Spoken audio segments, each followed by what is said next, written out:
नमस्कार साथियों, आज मैं फिर एक वीडियो शिक्षा पोर्टल पे छात्रवृत्ति हेतु लेके आया हूँ और इस बार इसमें मैं आपको संबल योजना और डीडीओ द्वारा छात्रवृत्ति स्वीकृति कैसे की जाती है ये इसमें बताऊँगा।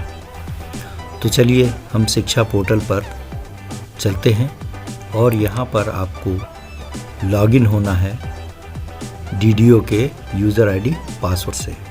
यहाँ पर हम डीडीओ कोड डालते हैं और पासवर्ड, मेरा पासवर्ड इसी में सेव है और ये कैप्चा इसमें हम डालकर लॉगिन होंगे। पोर्टल इस समय बहुत स्लो चल रहा है क्योंकि इस पे वर्कलोड ज़्यादा है और समय सीमा निश्चित है। तो मैं यहाँ आपको सबसे पहले संबल योजना ये है कि जिन छात्रों ने या छात्राओं ने SC/ST के बोर्ड की फ़ीस यदि आपको दी है तो वो संबल योजना के माध्यम से वो फ़ीस उन्हें वापस छात्रवृत्ति के रूप में की जाती है। तो यहाँ पर यदि आपने उनकी फ़ीस ली है और बोर्ड का फॉर्म भरते समय यदि उसकी फ़ीस संबल योजना का कार्ड लगाने से माफ़ हुई है तो हम यहाँ पर ये छात्रवृत्ति स्वीकृत नहीं करेंगे, संबल योजना का लाभ नहीं देंगे। यदि उसकी फ़ीस हमने ली है और बोर्ड परीक्षा में संबल योजना का कार्ड लगाकर उसकी फ़ीस माफ़ नहीं हुई है तो ही हम यहाँ पर SC/ST के छात्र छात्राओं को संबल योजना से बोर्ड परीक्षा की फ़ीस की वापसी अर्थात यूँ कहें कि उसकी जो फ़ीस लगती है वापस की जाएगी। तो चलिए सबसे पहले मैं संबल योजना में चलता हूँ। तो संबल स्कीम पे हम यहाँ पे मेन मेन्यू में आके क्लिक करेंगे तो ये देखिए लेफ़्ट साइड में संबल लिखा है, इसको हम क्लिक करेंगे। क्लिक करने के बाद में आता है संबल योजना के अंतर्गत शुल्क लिए गए छात्रों का चिन्हांकन। तो यहाँ पे हमें जिनसे हमने शुल्क लिया है उनका चिन्हांकन यहाँ पर करना है और वो भी संबल योजना के अंतर्गत। तो यहाँ पर एकेडमिक ईयर हमने सेलेक्ट कर लिया है। फिर यहाँ पे आप अपने स्कूल का डाइस कोड सेलेक्ट कर लें और फिर कक्षा जो है 12वीं, बोर्ड परीक्षा हमारी है 12वीं। तो यहाँ पर हम करेंगे। यहाँ पे देखिए कैटेगरी में SC/ST आता है तो आप कोई भी कैटेगरी सेलेक्ट कर लें। कैप्चा डालने के पश्चात हम लिस्ट यहाँ पर देखेंगे जो संबल योजना हेतु पात्र है। ये देखिए हमारे सामने ये लिस्ट आ गई है SC में। मेरे विद्यालय में कुल 15 छात्राएं हैं जो संबल योजना के अंतर्गत पात्र हैं। यदि आपको यहाँ लगता है कि बोर्ड परीक्षा में फ़ीस जो ली गई है फॉर्म भरते समय उसकी फ़ीस माफ़ हो गई है तो उन बच्चों को हमें यहाँ पर टिक नहीं लगाना है। और जिन बच्चों की हमने फ़ीस बोर्ड परीक्षा की ली है और फॉर्म भरते समय उनकी फ़ीस माफ़ नहीं हुई है तो केवल इसी सूरत में हम यहाँ पर उन्हें चिन्हांकित करेंगे। मान लीजिए कि इन 15 में से 5 बच्चों की हमारी फ़ीस जो है माफ़ नहीं हुई तो यहाँ पर हम यहाँ पर टिक लगा देंगे। जो भी बच्चे आपके हैं आप निश्चिंत हो लें पहले और फिर उसके पश्चात यहाँ पर 5 बच्चों का हमने यहाँ पे ये कर दिया। फिर यह कैप्चा डाल के हम यहाँ संबल योजना के अंतर्गत शुल्क किए गए छात्रों का चिन्हांकन करेंगे। तो यहाँ पे हम क्लिक कर देंगे। क्लिक करने के पश्चात इन बच्चों को जो बोर्ड परीक्षा द्वारा फ़ीस ली जा रही है वो उनको छात्रवृत्ति के रूप में पुनः वापस की जाएगी। तो ये हमारा संबल योजना के अंतर्गत चिन्हांकन था। अब हम आते हैं कि डीडीओ द्वारा छात्रवृत्ति कैसे स्वीकृत की जाना है। तो यहाँ पे हम सबसे पहले मेन मेन्यू में आते हैं। मेन मेन्यू में आने के पश्चात हम यहाँ पर स्कॉलरशिप मैनेजमेंट में आते हैं। अब आप लेफ़्ट साइड में देखिए कॉर्नर में ऊपर छात्रवृत्ति प्रस्ताव, इसको हम क्लिक करेंगे और छात्रवृत्ति हमें स्वीकृत करना है तो पहला ऑप्शन है उसको क्लिक करेंगे।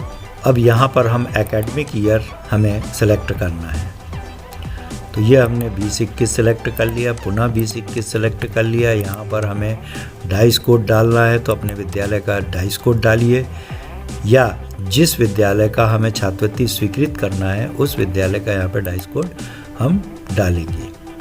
तो ये हमने डाल दिया और यहाँ पर get all students whose profile has been logged, जो प्रोफाइल हमने ऑपरेटर आईडी या शिक्षक की आईडी से लॉक की थी वो बच्चे हमें यहाँ पे दिखाई देने लगेंगे। अब यहाँ पे हम क्लिक करते हैं और देखते हैं कि कितने बच्चे हमारे पास में यहाँ पर आए हैं। जितने भी आए हों हमें उन पे काम करना है। अब देखिए यहाँ पर मेरे पास में गर्ल्स हायर सेकेंडरी कटंगी के 5 बच्चे यहाँ पर देखिए दिखाई दे रहे हैं। इन 5 बच्चों को आप इत्मीनान से संबंधित शालाओं से जानकारी लेकर कि इनमें किसी प्रकार की कोई त्रुटि तो नहीं है, यदि त्रुटि है तो उसे हमें स्वीकृत नहीं करना है। और जो हमारे पास में यहाँ पर छात्राएं जिनकी प्रोफाइल पूर्णतः सही है और लॉक करके यहाँ भेजी गई है तो हम यहाँ पर इनको लॉक करेंगे। तो यहाँ आप ऊपर से ऑल सेलेक्ट कर सकते हैं, या आपको मान लीजिए कि इसमें से हमें तीसरे नंबर की छात्रा को सेलेक्ट नहीं करना है। सेलेक्ट इसलिए नहीं करना है कि मान लीजिए उसकी प्रोफाइल में कुछ गड़बड़ी है, अकाउंट नंबर गड़बड़ है या जो भी गड़बड़ी है, तो उसको हम छोड़ देंगे।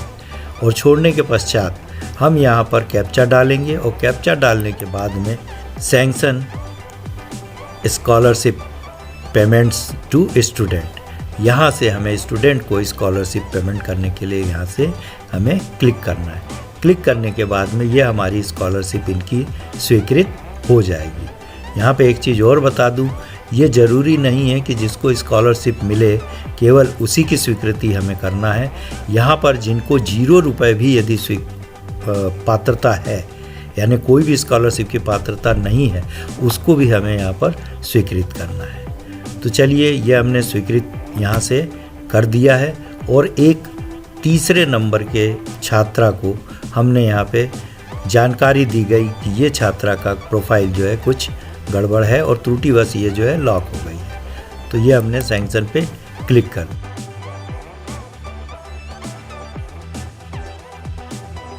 ये हमने 4 बच्चों की छात्रवृत्ति स्वीकृत कर दी है। यहाँ पे स्वीकृति का कार्य पूर्ण हुआ, परंतु अभी भी एक काम बचा हुआ है। जैसा कि मैंने आपको बताया था कि ये तीसरे नंबर की छात्रा जो है हमने इसकी स्कॉलरशिप स्वीकृत नहीं की, क्योंकि इसकी प्रोफाइल में हमें जानकारी दी गई कि कुछ त्रुटि है।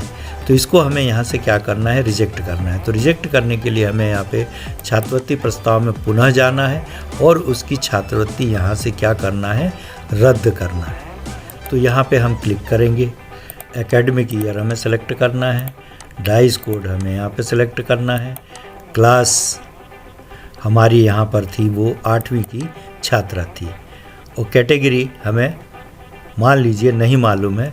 और यदि आपको कैटेगरी पता है तो आप यहाँ से कैटेगरी सेलेक्ट करके आप यहाँ पे जानकारी उसकी देख सकते हैं। ये देखिए ये छात्रा यहाँ पर दिख रही है, इसको हमें यहाँ से रद्द करना है। तो ये देखिए यहाँ पर स्टॉप सैंक्शन लिखा है, तो यहाँ पर हमें इसको क्लिक करना है। थोड़ा पोर्टल स्लो है, ये हमने यहाँ पे टिक कर दिया है। और यहाँ रीज़न हमें सेलेक्ट करना है, तो रीज़न हमें यहाँ पे सेलेक्ट खुल नहीं रहा है, यहाँ पर पोर्टल थोड़ा स्लो है। अब यहाँ पर रीज़न हमें देखिए आ गया है कि छात्रा के बैंक अकाउंट को संशोधित करना है, छात्र की उपस्थिति 75% से कम है, छात्र की प्रोफाइल को अद्यतित किया जाना है और उसकी छात्रवृत्ति की गणना पुनः की जाना है, छात्र की मृत्यु हो चुकी है या छात्र सालत आ गई है। इसमें से आपको जो भी सिलेक्ट करना है।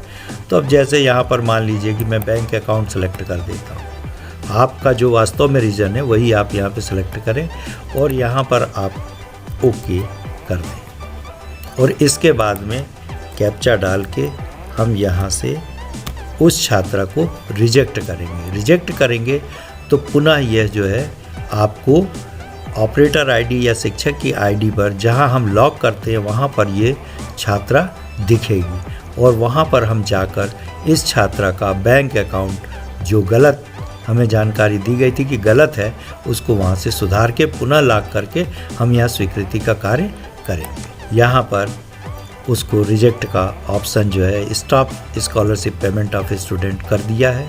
तो यहाँ से वो छात्रा जिसको हमने रिजेक्ट किया था वो रिजेक्ट हो गई है और वो आपके जहाँ से लॉक हुई थी वहाँ पर ये पहुँच गई है। तो यह रद्द करने की सूचना हमें मिल गई है कि ये सफलतापूर्वक कर दी गई। तो इस प्रकार से डीडीओ एंड पे हमें जो काम करना है वो संबल योजना का लाभ देना है तथा छात्रवृत्ति स्वीकृत करना है, तथा यदि कोई त्रुटिपूर्ण प्रोफाइल आ गई है तो उसे हमें यहाँ से रिजेक्ट करने का अधिकार है। इसके साथ ही आप यहाँ पर 2 ऑप्शन के अलावा यहाँ देख सकते हैं कि आपने कितनी छात्रवृत्ति, कितने छात्रों की छात्रवृत्ति स्वीकृत की है वो देख सकते हैं, और यहाँ पर आप रद्द किए गए छात्रवृत्ति भी देख सकते हैं। तो इसको क्लिक करके डाइस कोड डाल के आप इसको देख सकते हैं।